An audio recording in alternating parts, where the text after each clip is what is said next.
పేదవాడి పక్షాన నిలబడతాం, ప్రజా గొంతుకై నినదిస్తాం.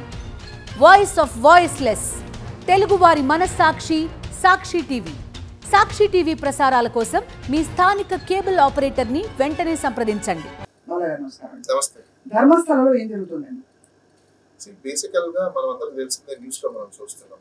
ధర్మస్థలలో ఎవరైతే సావెంజర్ ఉన్నారో అంటే పనిచేసే వ్యక్తి ఎవరైతే ఉన్నారో అతను చేసిన కొన్ని బరియల్స్ ఏవైతే ఉన్నాయో లేకపోతే కొన్ని యాక్టివిటీస్ ఏవైతే ఉన్నాయో ఇల్లీగల్ యాక్టివిటీస్, దాన్ని ఈ రోజు అంటే ఒక ఏజ్ వచ్చిన తర్వాత అతను బయటికి వచ్చి దాన్ని రిపోర్ట్ చేయడం అనేది జరిగింది. ఆ రిపోర్ట్ ఇప్పుడు ఎందుకు చేయాల్సి వచ్చింది అంటే దానికి కొన్ని రీజన్స్ చెప్పాడు అతను. బికాస్ ఆయనకి కూడా అలాంటి ప్రాబ్లమ్స్ ఫేస్ చేస్తున్నారు, అలాంటి ఇష్యూస్ వచ్చున్నాయి కాబట్టి ఇంకా లైఫ్ కూడా అయిపోతుంది కాబట్టి I need to be bring out అని ఫ్యాక్ట్ నేను బ్రింగ్ అవుట్ చేయాలి కాబట్టి తీసుకొచ్చాను నేను బయటకు. అయితే దాన్ని బయటికి తీసుకొచ్చిన తర్వాత ఇది ఈ రోజు నుంచి నడవట్లేదు. ఐ థింక్ 20 years బ్యాక్ కూడా ఇలాంటిది జరిగితే ఒక లేడీ డాక్టర్ అనుకుంటాను సంథింగ్, అమ్మాయి చనిపోయింది, ఆమె సిబిఐలోనే ఎక్కడ పనిచేస్తుంది, ఆమె కూడా కంప్లైంట్ చేస్తుంది. ఇలా రకరకాలు జరిగాయి. అయినా స్టేట్ గవర్నమెంట్ కావచ్చు, పోలీస్ వాళ్ళు కావచ్చు, ఎందుకు అక్కడ అలాంటి పెద్ద ఇష్యూస్ జరుగుతున్నప్పుడు ట్రూత్ ని ఫైండ్ అవుట్ చేయకుండా గవర్నమెంట్ కానీ ఏజెన్సీస్ కానీ ఎవరైతే ఇలాంటి అలిగేషన్స్ వచ్చిన తర్వాత దాన్ని ఫైండ్ అవుట్ చేయమంటే వాళ్ళ డ్యూటీ ఏంటి? ఫైండ్ అవుట్ చేయడం. ఉంటే ఉందని చెప్పాలి, లేకపోతే లేదని చెప్పాలి.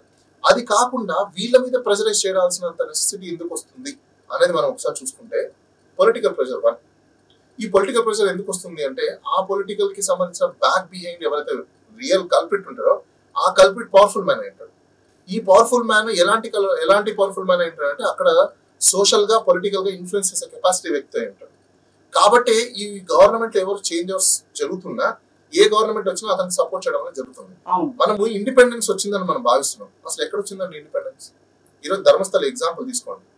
ఇండిపెండెన్స్ వచ్చిన తర్వాత కూడా ఇలాంటి పవర్ఫుల్ మ్యాన్స్ ఒక అమ్మాయిలని లేకపోతే వాళ్ళ కోరికల కోసము ఇలా జనాలని ఈ విధంగా అత్యాచారం చేసి చంపేసి పూర్తి చేస్తే దాన్ని ఫైండ్ అవుట్ చేయలేని పరిస్థితిలో మనం ఉన్నాము అంటే రియల్ వీఆర్ ఇన్ ఇండిపెండెన్స్. అంటే అతను ఇచ్చిన ఫ్యాక్ట్స్ ప్రకారం ఎంతమంది మాయమైనట్టు మనకు తెలుస్తోంది? ఆల్మోస్ట్ 200-300 మంది మాయమయ్యారు. 200-300 మంది మాయమైపోతే ఒకే ఇన్స్టిట్యూషన్ చుట్టూ అసలు మనం కాలక్రమంలో తెలుసుకోలేదా?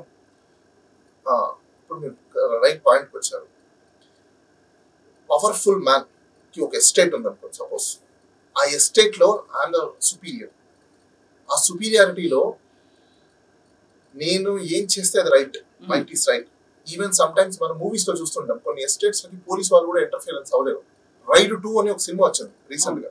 ఆ రైడ్ 2 సినిమాలో ఒక ఇన్కమ్ ట్యాక్స్ ఆఫీసర్ రైడ్ చేయడానికి వెళ్తే అక్కడ అలో చేయరు. ఎందుకు అలో చేయరు అంటే అతను అక్కడ పవర్ఫుల్ మ్యాన్. ఆ వచ్చిన ఆఫీసర్లని పోలీస్ వాళ్ళని అందరినీ కూడా కొట్టి తరిమేస్తారు. కానీ తర్వాత అతను మొత్తం అక్కడ ఉన్న ప్రాపర్టీస్ ని అక్కడ ఉన్న మనీని మొత్తం షిఫ్ట్ చేసేస్తారు. అంటే పవర్ఫుల్ మ్యాన్స్ ఉన్న ప్లేసెస్ లో మీరు ఎన్ని ఇల్లీగాలిటీస్ జరిగినా సిస్టమ్ ఫైండ్ అవుట్ చేయాలంటే చేయరు. ఎందుకు చేయలేదంటే బికాస్ సిస్టమ్ లో ఉన్న వ్యక్తులు కూడా ఆ పవర్ఫుల్ మ్యాన్ గురించి భయపడతారు. సో అక్కడ జరుగుతున్నది కూడా అదే. మనం ఇండిపెండెన్స్ వచ్చిందని అనుకుంటున్నాం కానీ రియల్ ఇండిపెండెన్స్ వచ్చిందంటే నిజంగా కోర్టు కానీ లేకపోతే అక్కడ ఉన్న ఇన్స్టిట్యూషన్స్ కానీ లేకపోతే అక్కడ ఉన్న అథారిటీస్ కానీ ఇమీడియట్ గా ట్రూత్ ఫైండ్ అవుట్ చేయండి. అలానే 24/7 మీడియాని బట్టి చేయండి. ప్రాబ్లం ఏంటి? వచ్చిన అలిగేషన్స్ అయితే వచ్చాయి కదా. పీపుల్ మైండ్ లో డౌట్ ఉంది, పబ్లిక్ మైండ్ లో డౌట్ ఉంది. ఈ డౌట్ ని రెక్టిఫై చేయాల్సిన బాధ్యత ఎవరిది? స్టేట్ గవర్నమెంట్ కదా. That is also be right of life కదా. ఆర్టికల్ 21 ఉంది కదా. మరి ఎందుకు మీరు రెక్టిఫై చేయట్లేదు? ఎందుకు మీరు ఫైండ్ అవుట్ చేయట్లేదు? Because it's incidents was happen. There are incidents was occur. అయినట్టు మనకి చాలా మంది రిపోర్ట్స్ కూడా కంప్లైంట్స్ కూడా ఉన్నాయి కదా మిస్సింగ్. సరే ఓకే, ఫర్ ఎగ్జాంపుల్ ఇప్పుడు ఒక బాడీ మిస్ అయింది అనుకోండి, ఎక్కడో చోట ఫైండ్ అవ్వాలి కదా. ఇప్పుడు డెత్ జరిగింది, యాక్సిడెంట్ జరిగింది, what is the cause of death? Accident. అలానే ఒక అమ్మాయి మిస్ అయిపోయింది. మిస్ అయిపోయినప్పుడు మిస్సింగ్ ఈ రీజన్ ఉంటుంది. అంటే ఎక్కడో అక్కడ మృతదేహం దొరకని పక్షంలో మనం డెఫినెట్ గా ఏదో కాన్స్పిరసీ ఉందని ఐడెంటిఫై చేయాలి. మరి ఇన్ని మృతదేహాలు దొరకట్లేదు, ఇంతమంది మిస్సింగ్స్ అక్కడే అవుతున్నారు అన్నప్పుడు పోలీస్ డిపార్ట్మెంట్ ఏం చేస్తారు? అండ్ అందరూ అంటే దాదాపుగా ఇతను చెప్పిన దాన్ని బట్టి అందరూ ఆడపిల్లలే. అండ్ ఒక ఏజ్ గ్రూప్ చెప్పారా? అవును, అరౌండ్ 20 చేంజ్ నుంచి అంటే సంథింగ్ అంటే యంగ్ ఏజ్ లో ఉన్న వాళ్ళే, లెస్ దెన్ 30 years ఆ మధ్యలో అమ్మాయిలు. అంటే వీళ్ళకి క్షుద్ర పూజలు లేకపోతే క్షుద్ర పద్ధతుల్లో వాళ్ళని ఏమన్నా ఇన్వాల్వ్ చేసినట్టు మనకి అంటే నేను వాటి దగ్గరికి వెళ్ళాను. క్షుద్ర పూజల వల్ల ఏమి జరుగుతుంది ఏమి జరగదు అనేది డిఫరెంట్ స్టోరీ. బట్ ఇంటాక్సియేషన్ వల్ల జరిగే అవకాశాలు ఎక్కువగా ఉంటాయి. ఎందుకంటే I believe only purely science, natural science. Natural science లో మీకు ఈవెన్ మెడిసినే కాదు, న్యాచురల్ ఇంగ్రీడియంట్స్ కూడా కొన్ని ఉంటాయి. దాని ఇంటాక్సికేషన్స్ వల్ల మన మైండ్ లో కొన్ని హార్మోనల్స్ రిలీజ్ అవుతూ ఉంటాయి. ఆ హార్మోనల్ రిలీజ్ వల్ల మనము సమ్ టైమ్స్ మనం చూసామో లేదో కొంతమందికి లవ్ వస్తుంది. ఎందుకు లవ్ వస్తుందంటే because of releasing of hormone that understand of mind. ఆ సైకలాజికల్ థింగ్స్ వల్లనే కొన్ని హార్మోనల్స్ రిలీజ్ అయ్యి మనము ఇన్స్పైర్ అయిపోతాం. సో అలాంటి హార్మోనల్స్ రిలీజ్ అయినప్పుడు వీళ్ళు ఇచ్చిన ఇంటాక్సికేషన్స్ వల్ల వాళ్ళకి కావాల్సిన పని అక్కడ జరిగిపోయిన తర్వాత వాళ్ళు ఈజీగా కిల్ చేసేయచ్చు. అలాంటి సిచ్యువేషన్స్ అయితే ఉన్నాయి. సో వాళ్ళు అలా కిల్ చేసేసిన తర్వాత బయటికి పంపించలేరు కదా.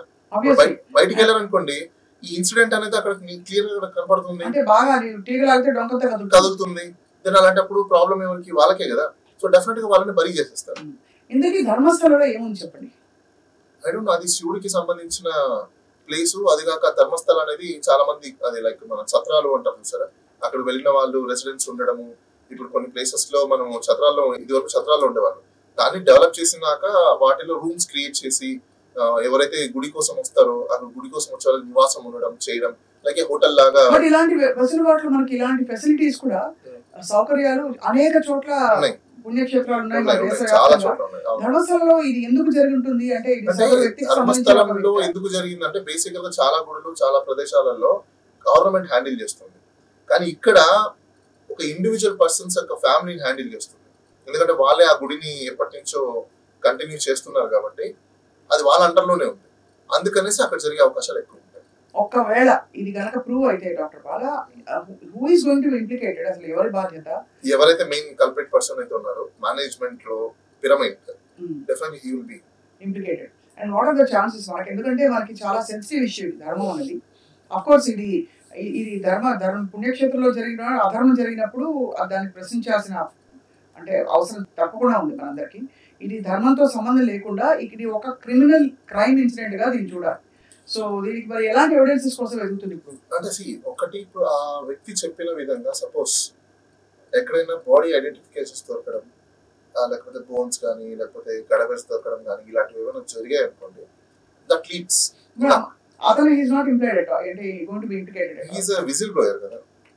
విజిల్ బ్లోయర్ ఆన్ ప్రెషర్ మీద అతను చేయాల్సి వచ్చింది. అతను చంపలేదు, అయినా కూడా అతను ఇన్వాల్వ్మెంట్ ఉన్నట్టుగా ఎక్కడ లేదు. ఎందుకు అంటే హి ఈజ్ ఎ విజిల్ బ్లోయర్. మీకు విజిల్ బ్లోయర్ యాక్ట్ లో ప్రొటెక్షన్ ఉంటుంది ఎవరికైనా. ఇప్పుడు వాళ్ళు చంపేసి ఇతన్ని తీసుకొచ్చి ఇది చేయమని చెప్పారు, చనిపోయిన బాడీని చేశారు తప్ప అతను చంపలేదు. కానీ ఇన్ని రోజులు అయింది కదా అతను చెప్పి కూడా, మరి ఇన్ని రోజుల్లో ఎక్కడొక్కడ ఏవో కొన్ని ఆనవాళ్ళు బయటకు వచ్చిందంటే పోలీస్ వాళ్ళు, నాకున్న ఒక ఇన్ఫర్మేషన్ అంటే అక్కడ ఉన్న ఎస్పీ ఎంక్వైరీ వెళ్ళి పోయి చూసి ఇది చేయమంటే కూడా ఎస్పీ కూడా ఇస్ నాట్ కోఆపరేటివ్ అని చెప్పేసి విన్నాను. Because of pressures, maybe high profile pressures.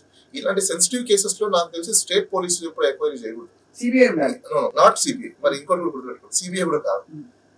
మీకు హ్యూమన్ రైట్స్ కమిషన్ లో ఒక ఇన్వెస్టిగేషన్ టీమ్ సపరేట్ గా ఉంటుంది, ఎంక్వైరీ టీమ్ సపరేట్ గా ఉంటుంది. అక్కడ జడ్జెస్ ఉంటారు, వాళ్ళ ఆధ్వర్యంలో జరిగితేనే కరెక్ట్. ఎందుకంటే వాళ్ళైతే మీకు జడ్జెస్ ఉంటారు, ప్లస్ పోలీస్ వాళ్ళ ఇన్వాల్వ్మెంట్ ఉండదు. పోలీస్ ఓన్లీ వీళ్ళు చెప్పింది చేయడానికి ఉంటారు తప్ప ఓన్ పెత్తనాలు చేయడానికి ఉండదు. ఇది కోల్డ్ బ్లడెడ్ క్రిమినల్ కేసు అండి. ఒకవేళ ఇది ప్రూవ్ అయితే గనక ఇంతకంటే కోల్డ్ బ్లడెడ్ మర్డర్స్ ఉండవు. ఎందుకంటే in the garb of spirituality, I'm sorry to say అండి, మీరు స్పిరిచువాలిటీ గురించి మాట్లాడుతున్నారంటే నేను ఒక విషయం చెప్పాలనుకుంటున్నాను. క్రైమ్ జరిగేది ఫస్ట్ ఎక్కడి నుంచి అంటే స్పిరిచువాలిటీ నుంచి మొదలు పడుతుంది. ఎలా అంటారు? అన్ని చోట్ల ఉండదు కదా, ఎవ్రీవేర్ ఇట్స్ ద సేమ్. మీరు కావాలంటే హిస్టరీని ఒకసారి చూసుకోండి. ఈవెన్ యుద్ధాలు దేనికోసం జరిగి బేస్డ్ ఆన్ స్పిరిచువాలిటీ. ఎందుకు స్పిరిచువాలిటీ అని అంటున్నానంటే spirituality all depends on the psychology. Psychology యొక్క చేంజ్ ఓవర్ ని బేస్ చేసుకుని ఈ స్పిరిచర్స్ ని మనము ఈ స్పిరిచర్స్ చేస్తే వల్ల నీకు ఏదో వస్తుంది. ఇప్పుడు దాకా ఎవరైనా చనిపోయిన వ్యక్తులు చనిపోయి మేము పలానా అడ్రస్ లో ఉన్నామని ఎవరైనా చెప్పారా? కొన్ని స్వర్గం అడ్రస్ ఎక్కడైనా ఉందా? కొన్ని నరకం అడ్రస్ ఎక్కడైనా ఉందా? No, there is no. Somebody who like intellectual person who wrote a book, they said. ఎందుకోసం వాళ్ళు చెప్పారు, ఎందుకోసం ఇలాంటి పుస్తకాలు వచ్చాయంటే వాళ్ళ సర్వైబిలిటీ గురించి వచ్చాయి. If real is there then show me one place of address. కొన్ని చనిపోయిన వ్యక్తులు ఎవరైనా వాళ్ళ ఆత్మ వెళ్ళి ఇదిగో పలానా చోట అడ్రస్ ఉంది, దాని డోర్ నెంబర్ ఇది, దాని రూట్ ఇది చెప్పారా? నేను హేతువాదనట్లేదు, ఐఎమ్ సారీ, నేను కూడా బిలీవ్ చేస్తాను. గాడ్ అంటే ఏంటి? నేచర్. ఈవెన్ పరమశివుడు ఏం చెప్పాడు? మీకు బిలీవ్ ఆర్ నాట్, నా డీపీ చూడండి, ఇప్పుడు కూడా శివుడే ఉంటుంది. ఎందుకంటే వాట్ శివ సెస్, ఈ ప్రకృతిలో నేను కూడా అతిథులు కాదన్నాడు ఆయన. ఎందుకు అతిథులు కాదన్నాడు? న్యాచురల్ నేచర్ ఏదైతే ఉందో నేచర్ కి మించిన దైవత్వం ఏది లేదు. సో మనకు కనిపించే దైవం ఫస్ట్ ఏది? నేచర్. ఈ నేచర్ ని మనం బిలీవ్ చేయకుండా, ఈ నేచర్ ని మనము అడ్మైర్ చేయకుండా, what we are saying that creative దాని గురించి మనం పాకులాడుతున్నాం. మరి అలా క్రియేటివ్ దాని నుంచి మాట్లాడినప్పుడు డెఫినెట్ గా అక్కడ ఉన్న కొంతమంది మోనోపోలీ చేయడానికి ఉపయోగపడుతుంది తప్ప ఆ మోనోపోలీ డెఫినెట్ గా ఎక్కడ చూడ మిస్టేక్స్ అనేది జరుగుతుంది. ఆ mistakes turns into the offence, that offence turns into the crime.